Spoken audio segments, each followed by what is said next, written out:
हे प्रभु, मैं आपकी शरण में हूं, कृपा करें। और आज मैं क्या कहूं अपने बारे में।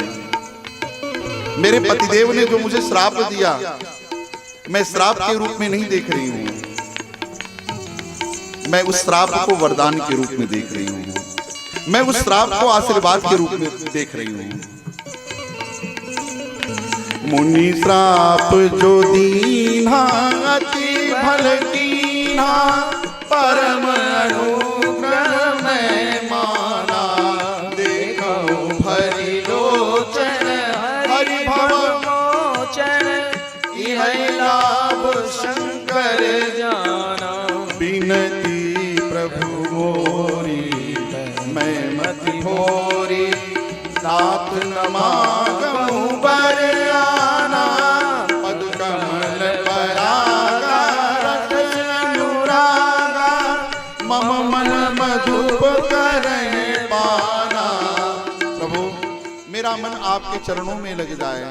जैसे भौरा कमल के रस को लेता है, वैसे ही मैं आपके चरणों में, मेरा मन आपके चरणों में लग जाए। मैं भी आपके चरण कमल रस का पान करती रहूं। इस प्रकार से माता अहिल्या ने भगवान की बड़ी सुंदर स्तुति की। यही भांति सिधारी गौतम नारी, बार बार चरण परी। जो अति मन भावा सोवर पावा, गए पति लोक आनंद भरी, गए पति लोक आनंद भरी। भगवान की स्तुति करके माता अहिल्या अपने पतिदेव के पास गई। बाबा तुलसी लिखते लिखते कहते हैं, अस प्रभु दीन बंधु हरि, कारण रहित दयाल। तुलसीदास सठ तेहि भज, छाड़ी कपट जंजाल। अरे सठ तुलसी, अब तो भज ले, अब तो राम को भज ले, अब तो राम का भजन कर ले। ऐसे प्रभु कहां मिलेंगे। अस प्रभु दीन बंधु हरि, कारण रहित दयाल। हम कुछ करते हैं तो हर चीज में कारण होता है, बिना कारण के कुछ नहीं होता, कारण से ही कार्य होता है। प्रेम से बोलिए श्री राम। एक बार फिर बोल दो। आप कथा में भी आए हो तो कथा में आने का भी एक भजन है ना। एक झोली में फूल भरे हैं, एक झोली में काटे, अरे कोई कारण होगा। ये तो बाटन वाला जाने, अरे कोई कारण होगा। नाग भी डस ले तो मिल जाए किसी को जीवन दान, और चींटी से भी मिट सकता है किसी का नामो निशान। चींटी अगर हाथी के सूंड में चली जाए तो उसकी मृत्यु हो जाती है, और किसी को नाग डस ले तो नाग डसने से भी वो बच जाता है। अरे कोई कारण होगा। हर चीज में कोई ना कोई कारण है। लेकिन हमारे प्रभु ऐसे हैं जो बिना कारण ही जीव के ऊपर कृपा करते हैं। हम तो किसी के लिए कुछ करते हैं तो कारण होता है, लेकिन भगवान कृपा करते हैं तो कोई कारण नहीं होता। इसलिए भगवान का एक नाम है अकारण करुणा वरुणालय। बिना कारण के ही वो जीव के ऊपर कृपा करते हैं। भगवान स्वयं कहते हैं, बदली राग, अखिल विश्व यह मोरी उपाया, और सब पर मोरी बराबर दाया। भगवान कहते हैं ये पूरा विश्व मैंने ही बनाया है, और ऐसा नहीं कि मेरी दया मनुष्यों पे ज्यादा है और जीवों पर कम है। संसार में जितने भी जीव हैं, जितने भी प्राणी हैं, जितनी भी योनियां हैं, सबके ऊपर मेरी बराबर दया है।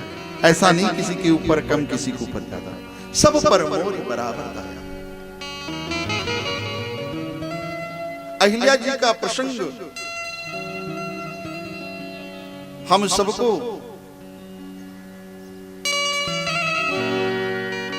ये दृष्टि प्रदान करता है कि जीवन में अगर पाप कर्म हो भी गया है तो प्यारे घबराना मत, प्रभु के शरण में आ जाना।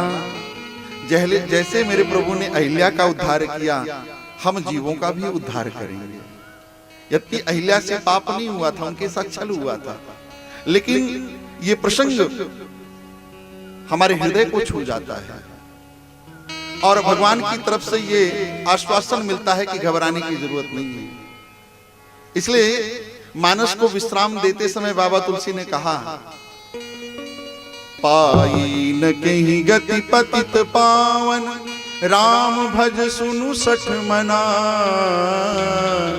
गणिका जामिल व्याध गीत, गजा दिखल तारे घना।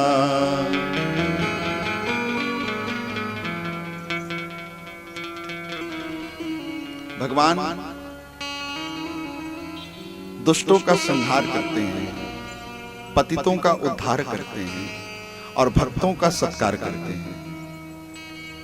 राक्षसों का भगवान ने संहार किया, अहिल्या जी का उद्धार किया और भक्ति स्वरूपा माता सबरी का सत्कार किया।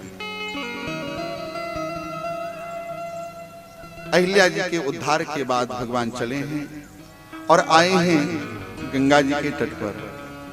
चले राम लक्ष्मण मुनि संगा, चले राम लक्ष्मण मुनि संगा, गए जहां जग पावनी गंगा, गए जहां जग पावनी गंगा। गाधी सुनु सब कथा सुनाई, गाधी सुनु सब कथा सुनाई, जय प्रकार सुरसरी महियाई, जय प्रकार सुरसरी महियाई।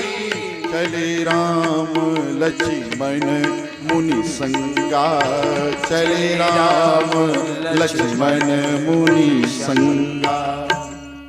आए हैं गंगा जी के तट पर। भगवान से पाप हो गया है ना, ऋषि पत्नी के ऊपर भगवान ने चरण रख दिए थे, तो उसके प्रायश्चित के लिए प्रभु ने गंगा जी में स्नान किया और गुरुदेव विश्वामित्र ने गंगा जी के महात्मा की कथा को सुनाया। गाधी सुन सब कथा सुनाई, जेहि प्रकार सुरसरी मही आई। गंगा जी के अवतरण की कथा को सुनाया। बड़ी अद्भुत विलक्षण महिमा है माता गंगा की। आप गंगा स्नान करने के लिए नहीं जा पा रहे हो, गंगा जी से काफी दूर हो, मौका नहीं मिल पा रहा है, तो एक काम किया करना, रोज घर में ही स्नान करते समय हर हर गंगे हर हर गंगे हर हर गंगे कहते हुए स्नान कर लेना जल से। गंगा स्नान का फल आपको मिल जाएगा। ये मैं नहीं कह रहा हूं, हमारे ग्रंथों में स्पष्ट हमारे ऋषियों ने वर्णन किया है। गंगे गंगे यो ब्रियात योजनानां सतैरपि,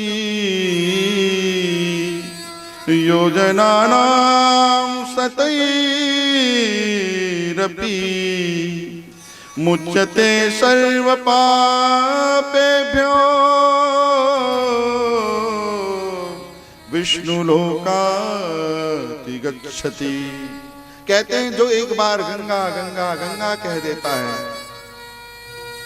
योजना नाम सतैरपि मुच्यते सर्व पापेभ्यो, उसके सारे पाप नष्ट हो जाते हैं और विष्णु लोकाति गच्छति, उसने भगवान नारायण का लोक धाम प्राप्त होता है।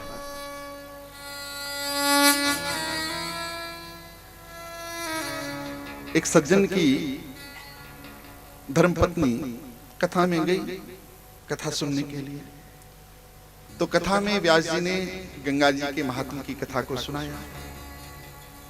गंगा जी के अवतरण की कथा सुनाई, फलश्रुति का वर्णन किया कि गंगा स्नान करने से क्या फल मिलता है। जो गंगा स्नान करते हैं उनको वैकुंठ की प्राप्ति होती है। अब पत्नी सुनकर के आई तो पति से बोली, अजी सुनते हो? हाँ देवी, क्या बात है? अरे आज मैं कथा में सुनकर के आई हूँ कि जो गंगा स्नान करता है उससे वैकुंठ की प्राप्ति होती है। विमान आता है प्रभु के धाम से और देवदूत विमान में लेकर के जाते हैं। आप भी हरिद्वार जाएं, गंगा स्नान करके आए। तो पुरुष लोग वैसे भी नास्तिक होते हैं, इनको आस्तिक माताएं बनाती हैं। आज जहां भी सत्संग होता है ज्यादातर 80% माताओं का योगदान होता है। आज जो भी धर्म कर्म हो रहे हैं, कथाएं हो रही हैं, बड़े बड़े सत्संग हो रहे हैं, सबसे बड़ा योगदान हमारी माताओं का है, हमारी बहनों का है। ये मैं सत्य कह रहा हूं।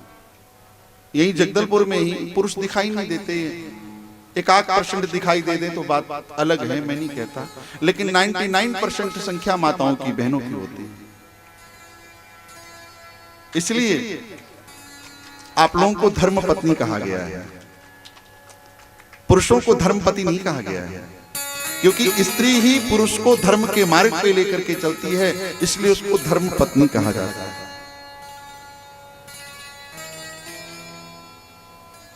प्रेम से बोलिए श्री राम। एक बार फिर बोल दो।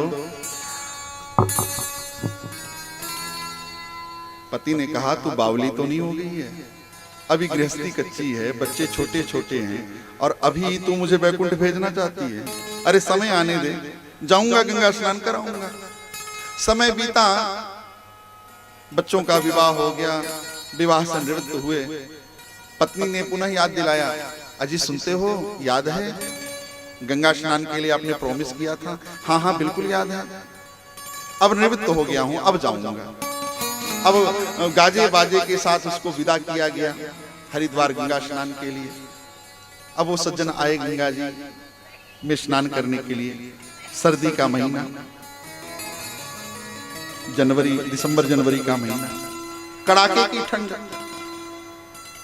जैसे तैसे डरते डरते गंगा जी में प्रवेश किए। हर हर गंगे डुबकी लगाई, 11 डुबकी लगाई। जब बाहर निकले, शरीर ठंड के कारण से कांप रहा है। अब तो ये तो यही सुने थे कि गंगा स्नान करने से वैकुंठ की प्राप्ति होती है, विमान आता है। अरे विमान तो बड़ी दूर की बात रही, एक कप चाय भी नहीं मिला। वस्त्र बदल करके बड़बड़ाते हुए चल पड़े और कथावाचकों को गाली देते हुए जा रहे हैं। इन व्यास लोगों को कोई काम धाम तो है नहीं, बस वैकुंठ मिलेगा, स्वर्ग मिलेगा, मुक्ति मिलेगी, यही बस देवियों को इधर उधर सुनाते रहते हैं, बुद्धि को भ्रमित करते रहते हैं। अब ये कथावाचकों को कहते हुए बड़बड़ाते हुए जा रहे थे। रास्ते में नारद जी मिल गए। देखा नारद जी ने इन सज्जन को, पूछा भैया क्या बात है? बोले महाराज जाने दो, आप लोग ऐसे ही होते हो, अब तो आप लोगों के ऊपर से विश्वास उठ गया, बस बरगलाते हो आप लोग। नारद जी ने कहा बात क्या है, बताओ तो सही। बोले महाराज मैंने सुना था कि गंगा स्नान करने से प्रभु के धाम से विमान आता है और वैकुंठ देवदूत लेकर के जाते हैं विमान से। यहाँ तो एक चाय भी नहीं मिली, क्या यही गंगा स्नान का फल है? नारद जी ने कहा सुना तो मैंने भी था, एक काम करते हैं, चलो मेरे साथ ब्रह्मा जी से पूछते हैं, क्योंकि ब्रह्मा जी ने ही कमंडलू में धारण किया था, तो ब्रह्मा जी बता सकते हैं कि गंगा स्नान का फल क्या होता है। उन सज्जन को साथ में लिया नारद जी ने और पहुंच गए ब्रह्मलोक। प्रणाम किया नारद जी ने पितामह ब्रह्मा को और कहा पितामह मृत्यु लोक से इस प्राणी को लेकर के आया हूं और ऐसी ऐसी बात है। सारी कथा को नारद जी ने सुनाया। तो ब्रह्मा जी ने कहा देखो, जब भगवान वामन से विराट बने थे तो मैंने उनके चरणों का प्रक्षालन किया और जल को कमंडलू में धारण कर लिया, इससे ज्यादा मुझे कुछ नहीं मालूम है। काम करते हैं, शंकर जी ने जटाओं में धारण किया हुआ है, शंकर जी बता सकते हैं विशेष रूप से कि गंगा स्नान का फल क्या होता है। तो तीनों नारद जी, ब्रह्मा जी और वो सज्जन आए कैलाश और भगवान शंकर से पूछा, घटनाक्रम को बताया नारद जी ने। तो शंकर जी ने कहा मैं भी ज्यादा नहीं बता सकता, क्योंकि मैंने गंगा जी के वेग को अपनी जटाओं में धारण किया है, मेरे जटाओं से नीचे उतरी है गंगा जी। हाँ, प्रभु बता सकते हैं। तो चारों भगवान नारायण के पास आए और प्रणाम करके नारद जी ने प्रभु को सारी कथा को सुनाया प्रभु को, और कहा प्रभु ये सज्जन जानना चाहते हैं कि गंगा स्नान का फल क्या मिलता है। तो भगवान ने मुस्कुराते हुए उन सज्जन की तरफ देखा और देखते हुए पास में आए और कान को पकड़ा और पूछा कि भैया तुमने क्या सुना था? बोले महाराज मैंने तो यही सुना था कि गंगा स्नान करने से वैकुंठ की प्राप्ति होती है। तो भगवान ने कहा पगले देख तो सही तू कहां पे खड़ा है, 3 महापुरुष तेरे साथ खड़े हैं और फिर भी तू पूछ रहा है कि गंगा स्नान का फल क्या होता है। गंगे गंगे यो प्रियात योजनानाम सतैरपि मुच्यते सर्व पापेभ्यो विष्णु लोकाति गच्छति। बड़ी अद्भुत माता गंगा की महिमा है। और यहाँ पर गंगा स्नान के बाद भगवान ने दान दिया है। हम तीर्थ में जब भी जाएं तो कुछ न कुछ दान दे करके आए, कुछ न कुछ वहां पर छोड़ करके आए।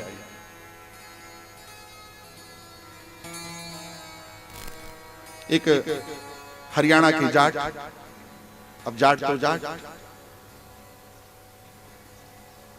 गंगा स्नान करने के लिए गया हरिद्वार।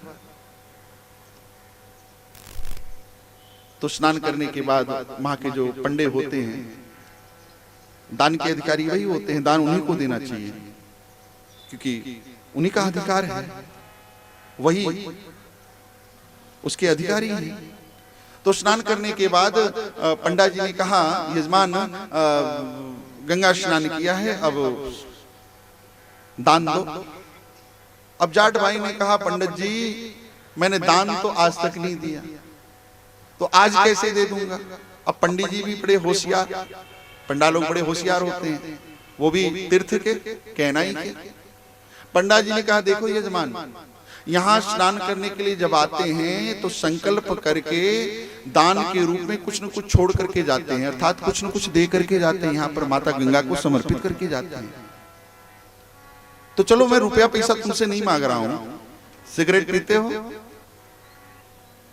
उस जाट ने कहा डिब्बी की डिब्बी पी जाता हूं। चलो एक काम करो, संकल्प कर लो कि आज से मैं सिगरेट नहीं पीऊंगा, सिगरेट को छोड़ दूंगा। जाट ने कहा संसार छोड़ सकता हूं लेकिन सिगरेट नहीं छोड़ सकता। कोई बात नहीं, शराब पीते हो? बोले हाँ बोतल की बोतल पी जाता हूं। चलो शराब को ही छोड़ दो, तिलांजलि दे दो कि आज से मैं मदिरा पान नहीं करूंगा। बोले वो भी नहीं छोड़ सकता।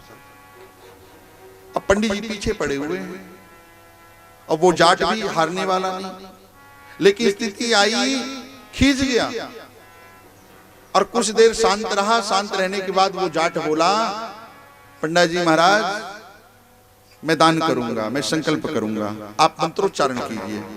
अब पंडा जी भी बड़े प्रसन्न हुए कि चलो जैसे तैसे इतनी देर के बाद ये माना तो सही जाट भाई। पंडा जी ने मंत्रोच्चारण प्रारंभ किया, संकल्प प्रारंभ किया, नाम उच्चारण किया, गोत्र का उच्चारण किया और कहा यजमान बताओ क्या छोड़ करके जा रहे हो, क्या यहाँ पर माता गंगा को दान के रूप में दे करके जा रहे हो। उस जाट भाई ने कहा कि पंडा जी महाराज मैंने आज से ये संकल्प कर लिया कि मैं आज से हरिद्वार आऊंगा ही नहीं, आज से संकल्प करके जा रहा हूं। तो ऐसे ऐसे लोग भी होते हैं भाई। तीर्थ में कभी भी जाओ तो कुछ छोड़ने की प्रवृत्ति से जाओ। कथा में भी जा रहे हो, कथा अगर नियमित सुन रहे हो तो लास्ट वाले दिन व्यास पूजन होता है, ये नियम है, परंपरा है। तो 7वें दिन कथा का जब विश्राम होता है तो कुछ न कुछ दिया जाता है। तो कथा में भी जाओ, 7 दिन कथा सुन करके ये निरीक्षण करो, ये मंथन करो कि मेरे अंदर क्या कमी है, क्या दुर्गुण है, और निरीक्षण मंथन करके लास्ट वाले दिन जब व्यास पूजन होता है संकल्प करके छोड़ दो कि आज से मैं अपने जीवन में इस दुर्गुण को नहीं रखूंगी, आज से मैं कथा में छोड़ करके जा रही हूं। तब कथा सुना सार्थक होता है। समझ लो कथा का फल आपको मिल गया, कथा आपके जीवन में उतर गई। भगवान गुरुदेव के साथ चले हैं। हरसी चले मुनि वृंद सहाया, हरसी चले मुनि वृंद सहाया, बेग बेगी विदेह नगर नियराया, बेगी विदेह नगर नियराया।